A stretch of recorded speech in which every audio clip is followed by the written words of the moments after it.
this is the moment when we meet in person. It is.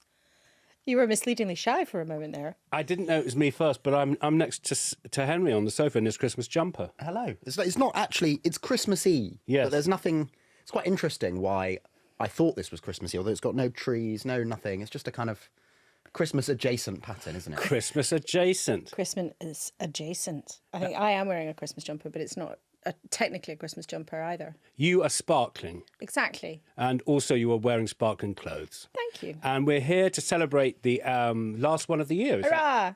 And you've had a scoop, so let's get underway with Sunday's Newscast. Newscast from the BBC.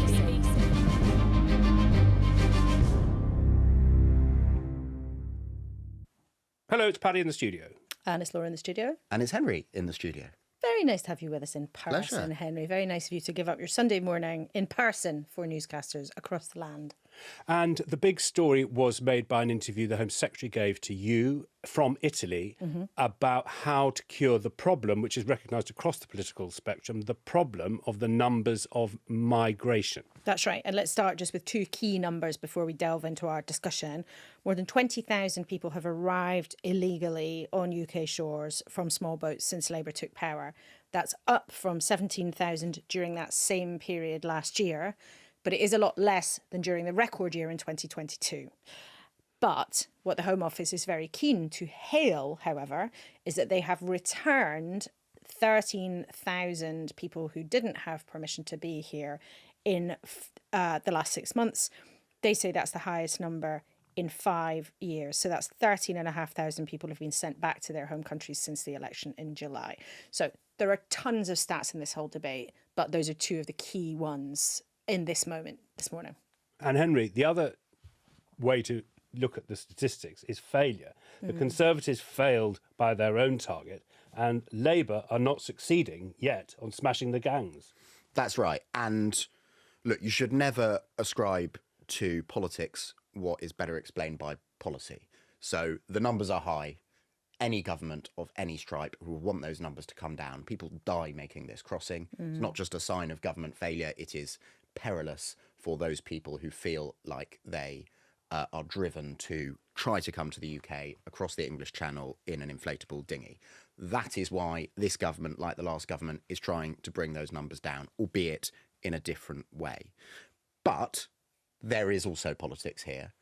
There is a reason that Yvette Cooper, the Home Secretary, wanted to end the year talking to you, Laura, from Rome, a visual demonstration that she is dealing with her European counterparts in an attempt to sort this problem. And that is because Labour know, the government know, that a lot of their voters, just a few months ago in July, voted for them because, in part, they want this problem dealt with, and so they want to see the government dealing with it. And it's interesting, Yvette Cooper has spent a lot of her first few months as Home Secretary on a plane, going around the world, trying to do deals with countries to make sure that they increase or can do what's called returns, which sounds like a sort of technical jargon, but it's essentially you have to get other countries to take their people back if the UK government concludes that they don't have a legal right to be here. So she's been to Germany, she's been to Italy, she's been to Iraq, she's been all over the place. And the other sort of part of the Home Office's strategy is trying to essentially fill in what she would say is the broken links in the sort of chain of law enforcement. So cracking down on the people smuggling gangs, not just by the time they get to the Channel, but as far away as thousands of miles away in Iraq, Kurdistan, where a lot of this sort of trade has been developed from. Well, let's have a listen to her saying what she says is evidence of some progress. I think we're being very clear and straight with people about the complexity of this because the gimmicks did not work. What we had previously was a whole lot of gimmicks. Everybody promised it was going to solve it immediately. And what we're doing is the very serious action. We've already substantially increased. We've had over 25% increase in terms of the returns. We're having over 30% increase in enforcement raids. So we're already increasing step by step.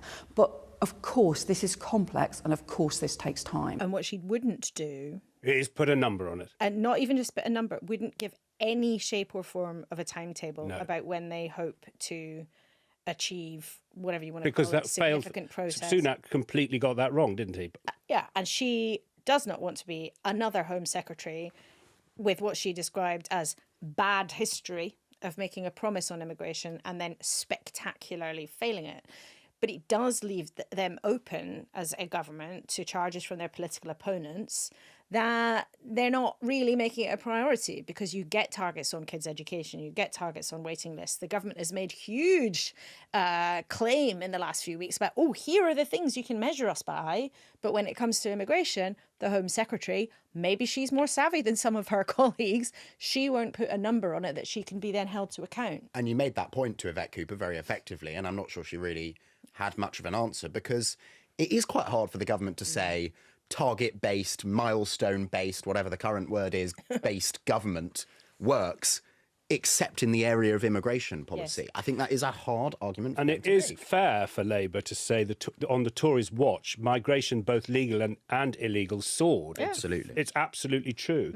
And the voters who voted for Brexit in part thought they could control the borders, and it went up after Brexit. Well, and that's what they were told. I mean, that is what they were told. They were told. But this is part of the distrust in politics. So some of the angriest people I meet, I do a lot of street interviews. I've interviewed everyone in the country on the outside Woolworths or wherever we are. Greg's, is people feel let down by a system that they thought they were going to get X and they got Y. Well, there's a fair argument to be made that at basically every election dating back to who knows when, plus the EU referendum in 2016, a plurality of voters voted for a party or a referendum proposition that they were told would result in fewer people coming to the UK, be that legally or illegally.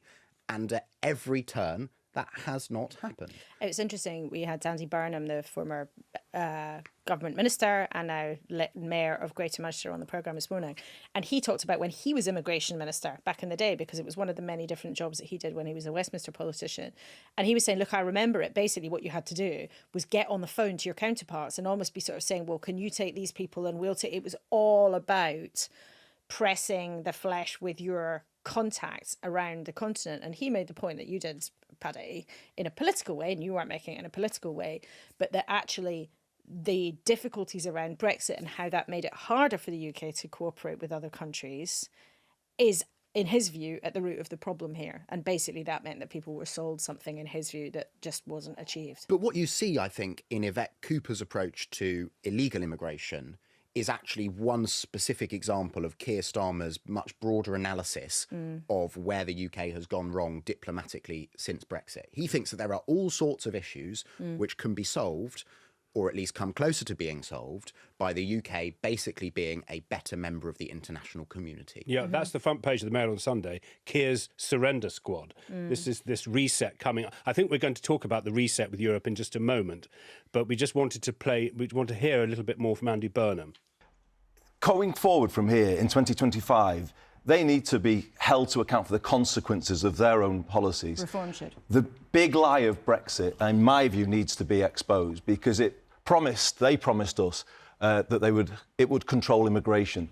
It's done the opposite. It's weakened control of immigration, because it's weakened those relationships with our neighbours that are absolutely critical to having an orderly system. But at the same time, it's changed the nature of migration. So they've been issuing more and more visas for people coming from further afield, staying permanently, whereas with free movement, it would have been somebody would come for a few years and then go back. Andy Burnham, at the beginning of that clip there, was talking about the risk to Labour from the Reform Party, but then more generally about the promises that were made to people by Brexiteers. The fact, however, is that Labour is trying this approach.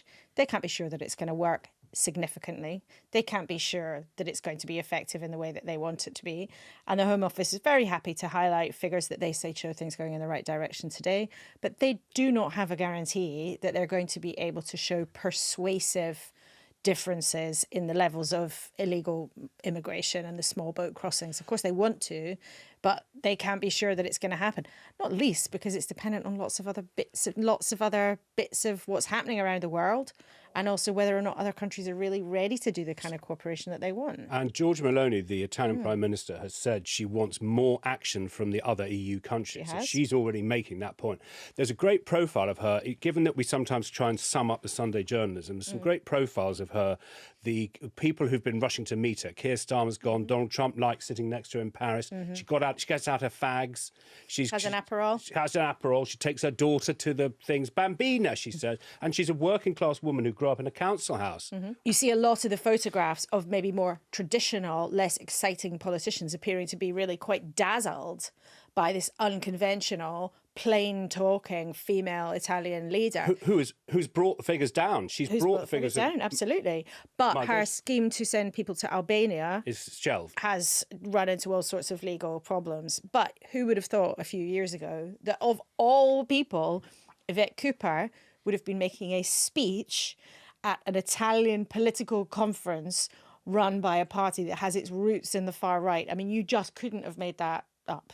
But Meloni's a really interesting character, not least because France and Germany are in quite weakened positions, and she has very effectively moved into a leadership space, to use a terrible term. But, you know, she looks like the Queen of Europe at the moment. And if we're talking, and I hope this isn't too clunky a segue, but if we're talking It's Newscast, about... it's fine. If we're talking about a party of the radical right, perhaps, if you want to use that phrase, in a European counterpart, I don't think we should talk about the domestic political debate on immigration, legal or illegal, in the UK, without me sharing how utterly spooked Labour people, as well as Tories I speak to, but you'd expect it of the Tories, are by reform here in the UK. I have been quite taken aback in the last few weeks by the number of quite senior, influential people in this government, which, let's remember, has been in office for, what, 5 months? Coming up to 6, already panicking about not the Conservatives nipping at their heels at the general election in, what, 4.5 years' time, probably, but at reform. I am really struck. I mean, it's almost at the point where I talk to contacts and I say, you know, you've only been in office 5 months. You know, the next general election is some time ago. It's a reversal of what you would expect the usual conversational interaction to be. And that is why this is so politically important. I mean, it's great that we've got you here because I'm feeling the briefing off you, because I just want to risk using a figure now myself, because it's easy to remember.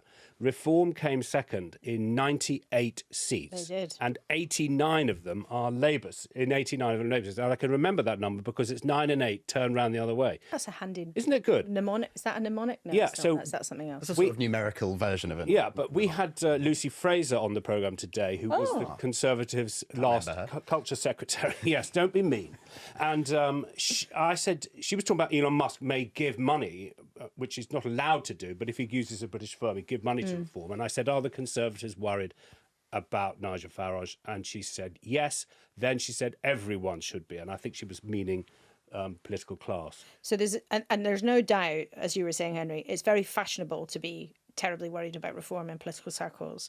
But what someone else in government was saying to me the other day, actually, we have to take a breath, wait and see if they're a real party beyond Nigel Farage on TikTok. Now, I'm not suggesting that they're not at all. It is very clear they made very significant gains in the general election. They're working very hard to professionalise, to expand the party. They clearly have huge potential as we come around to 2025. But sometimes in politics, as in everything, you get a sort of frenzy and fashion. But there's a sense, though, isn't there, that it's like they don't want to be caught out again. They were caught out in the general election and they don't want to be caught out another time. Definitely. And they're just also very aware that they won this astonishing parliamentary landslide on what was not at all in vote share a landslide. That's Labour. 33% Labour, that is. And there is this feeling, if you look at the opinion polling, that there is a much more sort of European multi-party system straining at the seams of our electoral system, which funnels votes generally to two parties. And it sort of feels to me a bit, actually, that politics in the last couple of months has been happening outside Parliament, right? We've got a different Parliament now with an absolutely enormous majority for the governing party.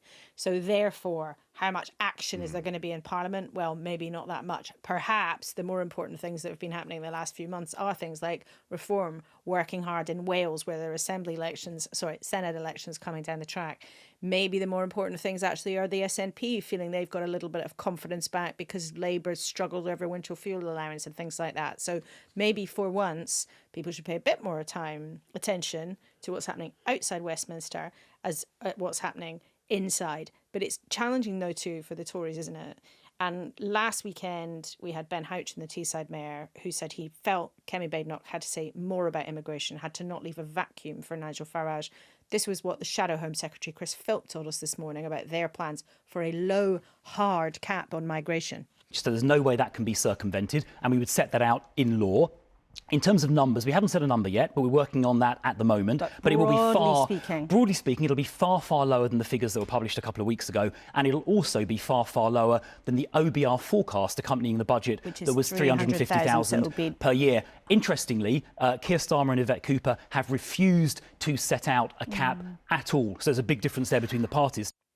So interesting. That's a sort of new thing there. It's not a specific target, but the Tories will set a cap for migration of lower than 300,000, which is what the government's official number crunchers were already forecasting for, I think, 2028.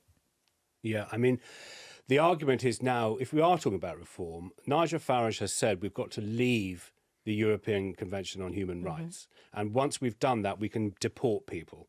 So that's a very carnivorous piece of policy versus going around the doorstep saying we're going to have a cap, a hard cap. It'll be, well, it could be 300, could be 400,000. I mean, this issue is running away from them. Well, Kemi Badenoch attacked Keir Starmer at PMQs on Wednesday on the subject of immigration. And not surprisingly, Keir Starmer hit the ball into the open goal in response, which was, hang on a second, a few months ago, you were in government and it was on your party's watch that these numbers ballooned. And that is the strategic challenge here for Kemi Badenoch. She was in the Conservative governments on whose watch these numbers went up. OK, she was a relatively small part, but she was a minister, as was Chris Philp. Her shadow foreign secretary is Priti Patel, who was the Home Secretary when legal immigration and illegal immigration went up in Boris Johnson's government. So it's a tricky... And a lot of people I spoke to in both of the main two parties after that PMQs on Wednesday said, hang on, I think the real winner of that session, for anyone watching, was reform. Because you had the two establishment parties knocking lumps out of each other over who was more culpable for numbers that many people aren't happy with. One quick point I think we should make as well, just when we're talking about... Make it slowly, because we want to hear you. Well, no, I just feel like I've talked a lot, but that's why you're here. Which is, when we talk about the political debate on immigration, I think we should also reflect, because it often gets missed, there is a chunk of the British public, though not as big, who support immigration, who believe that it's good for the country, who believe that talking in the terms that even the Labour Party do about immigration is to demonise migrants. They think that we should have safe routes so that people who are crossing the Channel can come here in large numbers. They think that legal migration is good. And historically, I think those voters have generally found a place in the Labour coalition. If they feel put off by the way in which Yvette Cooper is talking to Giorgia Meloni or whatever in Italy, then you have this challenge for the governing party where they have their voters splitting off in all directions. And just as Reform did extremely well at the general election, getting 5 seats, the Green Party have 4 MPs in Parliament. Jeremy Corbyn and a group of independents are likely to set up a political party early next year.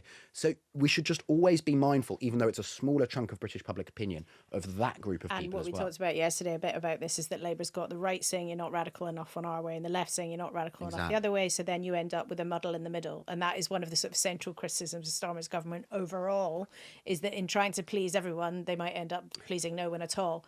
But I think we should have a listener question, because I think we've all wanged on quite a lot. And Paddy, it is about Starmer, and maybe it is relating to this muddle in the middle. And I know you've got a really good point to make because you've got that look in your eye. I was about to say something wise, and you, strumpet, have cut me off in my prime. But I am going to ask this listener question. We've heard a lot about Starmer's manifestos, missions and milestones. So, staying with the M theme, what are his minefields? Where he can't go, or to mix my metaphors, which areas should he avoid like the plague or not touch with a barge pole? So I think this is relevant now in our conversation. What is it that Keir Starmer has to avoid, Paddy? I mean, let's talk about the streets of the United Kingdom, which were full of rioters just a few months ago who were throwing petrol bombs at hotels where people known in the press as migrants, but we can call them people, where families were firebombed, because that's what the state of this argument had been when he became the Prime Minister. He cannot be blamed politically for what happened at the moment he took office. What he then did, of course, was send them all to prison very quickly. And that, to answer this point, what does he have to do? What does he have to avoid? He has to avoid looking like he's not the Prime Minister when something like that happens. So I would answer that this issue posed him a question straight away when he was in power. What are you going to do? So he addressed the riots. Well, now he's got to address what's happening with the actual state of the problem itself. And it's worth saying there that Keir Starmer has said very, very little about the aspect which those riots highlighted of all of this, which is sort of social cohesion. Integration. Communities sticking together, integration, cohesion. And, you know, some people close to him would say, look, we know this is there's a major problem with social cohesion when you have hotels in communities, you put large numbers of migrants in places where there's no support, no infrastructure, they're not allowed to work. That doesn't work for the community and it doesn't work for them. There's an awareness of that inside government, but Keir Starmer himself hasn't really done much actually to talk about that, and you do get the sense that he just doesn't really want to touch it with a barge pole. The other thing that's difficult for him to touch with a short barge pole or any pole at all is this reset with the European Union. Right. So they talk a lot, as you were saying, Henry, about this reset, whatever reset means. In other words, how do you get close to countries in Europe again in order so that you can do things that are effective and useful? However, how do you do that without creating an immediate sense from some parts of the press and some parts of the political spectrum that actually it's all a secret Remainer plot and he's about to surrender to Brussels? Well, I think one question which we almost need to answer before we find out that is, how salient is the issue of Brexit now? Mm-hmm. Are there people who would be furious if Keir Starmer began to unpick substantial elements of the Brexit deal?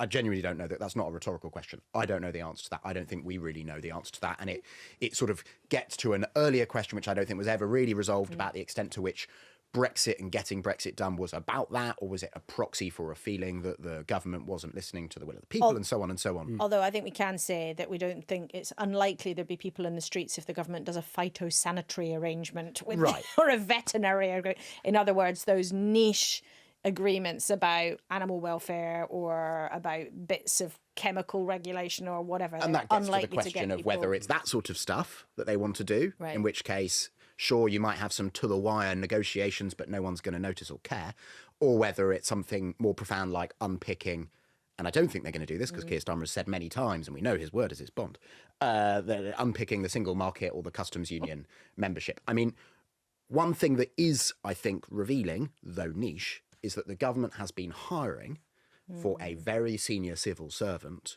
to, I can't remember what the title is, it's something like Second Permanent Secretary, Future EU Relationship, something like that.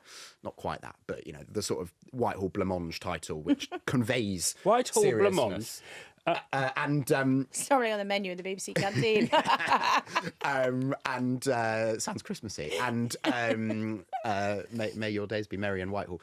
And I think that shows actually is more than just a bit of phytosanitary. The Mail. So back to the Mail on Sunday, which I was mentioning earlier, says that there's a new department with up to 100 civil servants, which would thus be bigger than the actual Brexit department, because we didn't have any trade negotiators. That was another thing David Cameron didn't reveal to the world about his in-out referendum. We didn't need them. We didn't need them. We weren't allowed to do it. Obviously, the reason why we're mentioning this is that Faisal Islam, who was in Brussels with the Chancellor, was on Newscast on Friday saying that this reset, the mood music is going to be far more expansive than just a couple of tinkering over here with youth movement and a couple of tinkering over there with the veterinary, when you can take your poodle into France or not. Sorry, you just really made me laugh. Is that on your a poodle pet passports for poodles? Yeah. It's one of my Well, I think that's it. You know, that it's not just designed to set you off. It's the idea that the mood music that you're picking up as well. Well, by the way, Faisal was in Brussels with the Chancellor. Yes, the Chancellor was in Brussels. Rachel Reeves addressed the EU 27, as it now is since 2021, since 2020, sorry, of EU finance ministers. And I just sort of caught sight, as Laura knows, the office where I work, you know, it has TVs everywhere. And I suddenly sort of caught sight out the corner of my eye of Rachel Reeves doing one of those clips where all the EU leaders do those sort of mini interviews as they head in and out of EU summits. And I thought, hang on, I sort of double take. Yes. Oh, a British politician is there and talking having spent many, many happy hours squashed in that press pen waiting for the leaders to come along so that they can either ignore you or come over and give you exactly what they want to say and not answer any questions. British politicians were not meant to be walking that big, long red carpet anymore. And I think Keir Starmer himself is actually going to go to one of those political summits for the first time as a British PM early next year. And at some point, there's going to be a UK-EU summit as well. And I think that will be the real moment of revelation of what this really amounts to. So, very happiness to you. Very happiness to you. And thanks very much for listening. Thank you very much, newscasters, for all your messages and loveliness throughout the year. We love doing our weekend programme with you, and I hope that everybody listens in 2025. Newscast from the BBC.